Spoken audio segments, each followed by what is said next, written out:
कर पा रहा हूँ, इसलिए नहीं कर पा रहा हूँ कि रात को जब सोता रहता हूँ तो कोई भी चीज़ आती है, कोई भी रूप में आती है। वो कभी पशु के रूप में आ जाती है, कभी औरत के रूप में, कभी ऊँट बन के, कभी बिल्ली बन के, कभी क्या, मतलब उसका कोई रूप ही नहीं है एक। और वो आ करके फिर थोड़ी देर तो या तो खाट के चारों तरफ घूमेगी या कमरे में घूमेगी और वो फिर शरीर में प्रवेश कर जाती है। और प्रवेश करने के बाद पूरे शरीर में मतलब बेचैनी सी, तड़फड़ सी, घबराहट सी और दर्द, कभी या इस ऑपरेशन में दर्द, कभी पेट में दर्द, मतलब ऐसे। कहाँ देख रहे हो? इधर कहाँ आ रही है? इधर आ रहा करके आया हूँ। अच्छा अच्छा अच्छा। तो एक आध भगत भाइयों ने कहा कि जब आप सत्संग नहीं सुन रहे हो तो मतलब उसको आप सलाह भी नहीं सकते भगत। ये थोड़ी शंका है कि मतलब उसको चलाऊँ कि नहीं चलाऊँ, मतलब अगर नहीं चलाता हूँ तो वो मेरा परेशान करता है। मतलब सत्संग वो सुनना चाहते हैं, रात में सत्संग चला के सोते हैं। हाँ तो अच्छी बात है। हाँ वही शंका थी। आप वो मतलब कहने की है कि वो जो भी कोई देखो भगत जी, पहली बात तो आप जो कह रहे हैं कि भाई रात को जैसे ऐसी कोई चीज आती है, कभी वो बिल्ली बन जाती है, कभी दूसरा जानवर बन जाती है, कभी कोई पक्षी बन जाती है, फिर वो घूमती रहती है, फिर मेरे शरीर में वो प्रवेश हो जाती है। तो देखो भगत जी, पहली बात तो ये कि हमारे असंख्यों जन्मों के संस्कार बिगड़े हुए हैं। वो तो बिल्कुल सही है। दास का तो इस जन्म के इतने हैं कि परमात्मा ने सब याद दिला दिया। कसाई बन के हमने बकरे भी काटे, हमने मुर्गे भी काटे, हमने कुत्ते भी काटे, हमने गाय भी काटी, भैंस भी काटी। आज जो सारी आत्माएं हमसे वो बदला ले रही हैं। अब दास क्या बता, गिन गिन के सारी आ रही हैं। परमात्मा की दया से दास को मालिक ने सब याद दिला दिया, इसी जन्म का दिला दिया। पिछले जन्म में तो पता नहीं क्या हुआ। इसी जन्म में काल ने ऐसे घर परिवार में जन्म दिया कि माँ के पेट में से ही मतलब दारू मीट का सेवन वो था आ रहा था। अब मालिक की कोई दया हुई है तो 2010 से इस दास ने इन चीज़ों को त्यागा है। और ये पक्की बात है, आज परमात्मा के 2 साल हो जाएंगे, 1 महीना और घट रहा है। तो मालिक ने वो सब चीज़ याद दिला दी। अगर वो चीज़ मैंने नहीं छोड़ी होती 2010 में तो पक्का आज मैं इस जगह पर भी नहीं होता, न मैं जीवित होता बगल। ये मुझे परमात्मा ने पूरी प्रेरणा कर दी। हकीकत में जिंदा नहीं होता, मैं तुरंत फूट जाता, लेकिन मालिक ने उन गंदी चीज़ों से मेरे को 10 साल 11 साल पहले ही दूर कर दिया। और आज शायद परमात्मा ने कितना सा मौका दिया है। नहीं मैं मेरा जैसा तो कोई होगा नहीं। मैंने इतने मतलब इस जन्म में कम से कम 2-4 हज़ार जीवों को मैंने मेरे हाथों से मारा है। सही बात। 7-7 5-5 तीसरा तो मैं एक दिन में पकड़ता था ऐसे। मतलब एक क्या बताऊं कि ऐसे परिवार में जन्म वही है ना कि काल वैसी जगह फटक देता है उस आत्मा को जो उस पूरे कर्म बिगाड़ देता, सब तरह के कुकर्म। मतलब हाँ ये ज़रूर है कि मैंने किसी के साथ खड़कपट और 2 नंबर का पैसा नहीं कमाया। नहीं बाकी तो मैंने चोरी भी छोटी मोटी करी और जीव हत्या तो इतनी करी बगल जिसकी कोई मतलब की वो नहीं है। 2-4 हज़ार 2,000 तो कम से कम होंगे ही होंगे। मतलब फिर भी भगत जी ये देखो ना कि परमात्मा ने अपनी शरण में ले रखा है। हाँ वो परमात्मा से ये रोग शोक भी परमात्मा के शरण में रहते सहते भक्ति करने से ही कटेंगे। प्रार्थना भी मैं तो भगत जी परमात्मा से यही करता हूँ, मालिक दुख तो पा ही रहा हूँ, कोई कसर नहीं, लेकर आप कैसे भी करके मुझ पापी को आपके शरण में भेजते रहना बस। और तो धरती पे कोई ठिकाना भी नहीं है भाई इस परमात्मा के अलावा इन चीजों को नाश करने का। अब ये है कि हमारे भगत जी अब वो पाप कर्म के हिसाब से परमात्मा धीरे धीरे रात देगा हमारे। हाँ वही भगत जी। बाकी यही होता है, ज्ञान यही होता है। अब आपकी जगह अगर कोई दूसरा भगत हो जिसको ये ज्ञान समझ में ना आए, वो तो कब का भक्ति छोड़ के निकल जाता। भगत जी आज भी मैं जब आया हूँ बहादुरपुर से बस में बैठा था, तब इसमें ऐसे मतलब जैसे कोई सोण कर सके हो ना, सोई कर सके ऐसे, मतलब इसमें जगह कर सकते थे। ये कोरोना के समय भगत जी को ब्लैक फंगस हो गया था, जिसकी वजह से क्या निकालनी पड़ी, आँख निकाल दी। एक आंख निकाली हुई है इनकी। और इनको प्रेत बाधा इतनी भयंकर है तो 20 साल से है भगत जी प्रेत बाधा।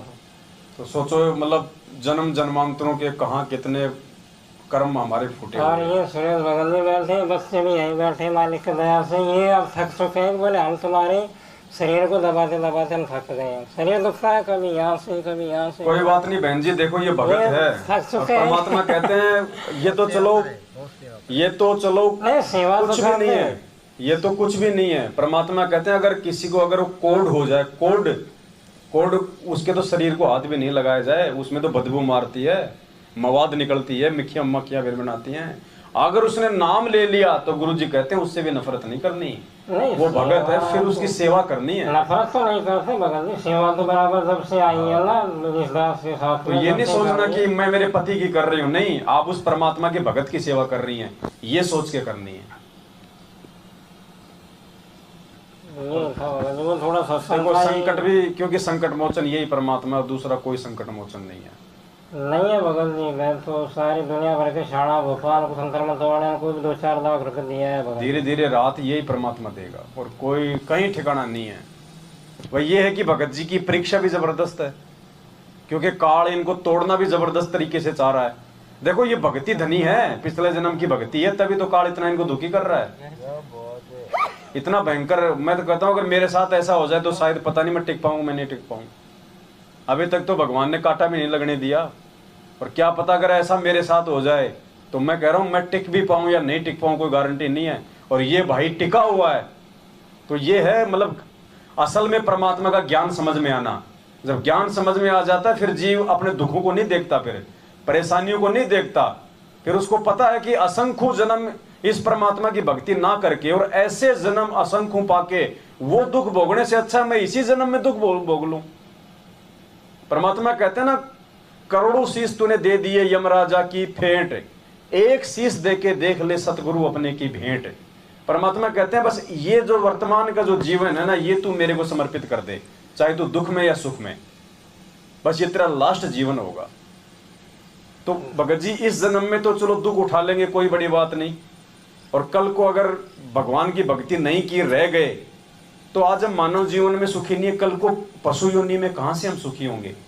कल को यदि हम गधे की योनि में चले गए तो बताओ फिर पीठ में जख्म हो जाएगी, कौवा खाएगा ऊपर से, ना घर पे वो चारा खिलाने वाला सारा दिन वहीं ढोएगा, आज वो तो फिर उन दुखों का दुख फिर कोई गिनती नहीं।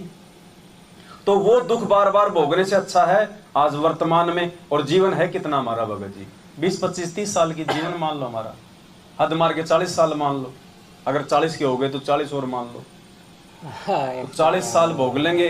वो 40 युग भोगने से अच्छा है कि वर्तमान में 40 साल ही भोग लें। और ये कोई गारंटी थोड़ी है परमात्मा तो 4 घंटे में ठीक कर दे भाई। मालिक दे, परमात्मा जिस दिन देख लेगा ना वास्तव में कि आज इसके अंदर सारी कमी पूरी हो चुकी है, अब ये मुझे छोड़ के कहीं नहीं जाने वाला, जिस दिन परमात्मा ये देख लेगा कि ये भगत मुझे छोड़ के नहीं जाने वाला, चाहे कुछ भी हो जाए इसके साथ, बस उस दिन परमात्मा सारे कष्ट दूर कर देगा भगत जी।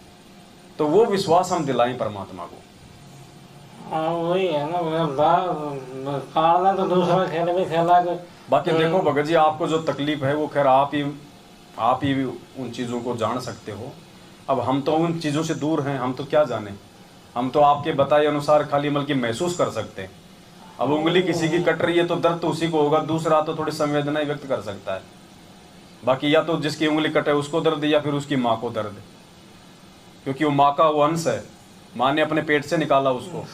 ऐसे ही जो भगत का जो वास्तव में जो वो दर्द होता है ना, वो या तो वो भगत जानता है या फिर उसका परमात्मा जानता है।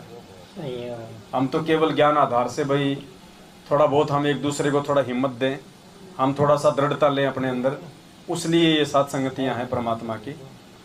और अब भगत जी देखो हम जुड़े हैं, हम मर्यादाओं में आए हैं, धीरे धीरे परमात्मा दया करेगा, ऐसी बात नहीं है। हमारे भी इतने कर्म बिगड़े हुए हैं, परमात्मा कहते हैं अब ये सोच लो कि सूली की सजा भगवान समझो ये कांटे में काट रहा है।